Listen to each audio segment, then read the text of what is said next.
Today, we're going to be doing something slightly different and focusing on the use of idioms and how to use them appropriately. Many students, and indeed speakers of English, will try to overuse idioms because they think it makes them sound more natural. I will often hear my students say things like, "Oh, it's raining cats and dogs outside," or "Gosh, I felt on cloud nine after my IELTS exam." And although this is wonderful, both examiners and native speakers very rarely use these idioms, and therefore it can make students sound a little bit unnatural. Today, we're going to focus on idioms that you can use and native speakers use to sound more natural. And the first one I want us to look at is, "It's not my cup of tea." This is a fantastic one. Just to check that pronunciation. It's not really my cup of tea. What does it mean? Well, "it's not my cup of tea" is used to describe or talk about something that's not really familiar with you, something that's not really something you feel comfortable with. For example, if somebody said, would you like to go to the cinema and watch a horror movie? You can say, "Well, to be honest, that genre is not really my cup of tea.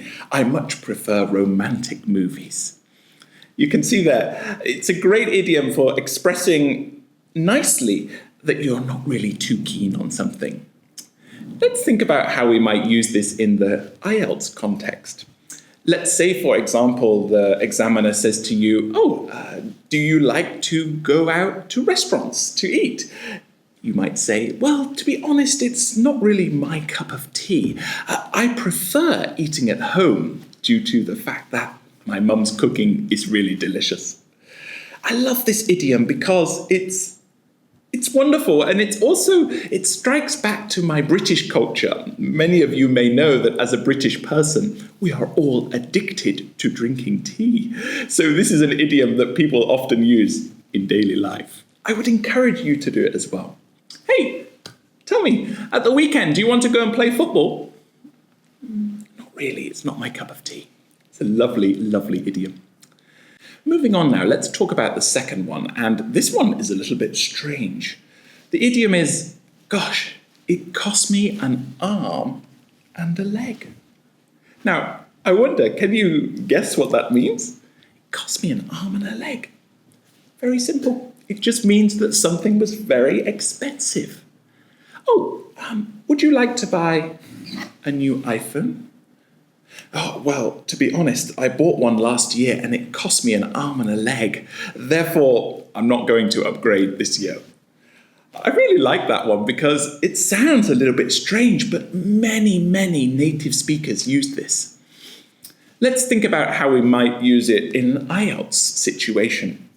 Let's say that the examiner asks you, "Do you prefer to live in the city or the countryside?"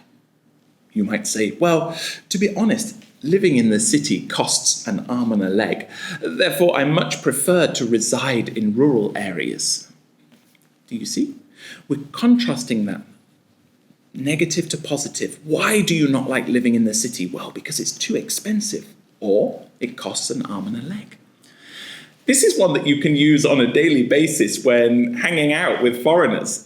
Perhaps you visit a coffee shop and you pay for the coffee. When you return to the table, you might say, "Oh gosh, that latte cost me an arm and a leg."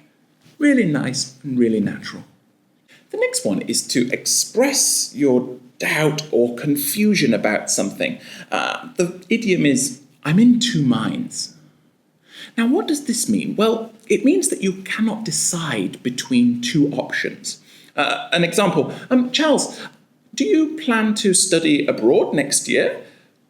"Well, to be honest, I'm in two minds. Studying abroad is a fantastic opportunity for me to develop and grow. However, it's very expensive. In fact, it costs an arm and a leg to study abroad." To be in two minds about something is a really nice and friendly way to express that you're not sure about what to do in a situation. "Hey, at the weekend, I'm going on a first date. Should I go for coffee or for the cinema? I'm in two minds about it." Do you see? You can't make a decision about two options. And this is a great one as well. The next one is really difficult to explain, but I'm going to try my best and see if you can understand. To take something with a pinch of salt. Now, the best way to explain this one is to give you an example.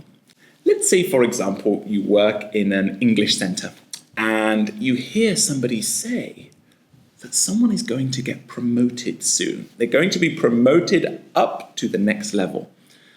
You're talking about it with a friend and they might say, oh, I would take that with a pinch of salt if I was you. It means that you should be a little bit suspicious or wary of that information and not trust it completely.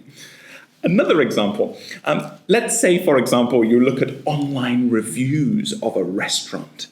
You might be reading the reviews and then say, all of them are 5-star, 5-star, 5-star. But you might think to yourself, I would take those with a pinch of salt. Often people exaggerate when leaving online reviews.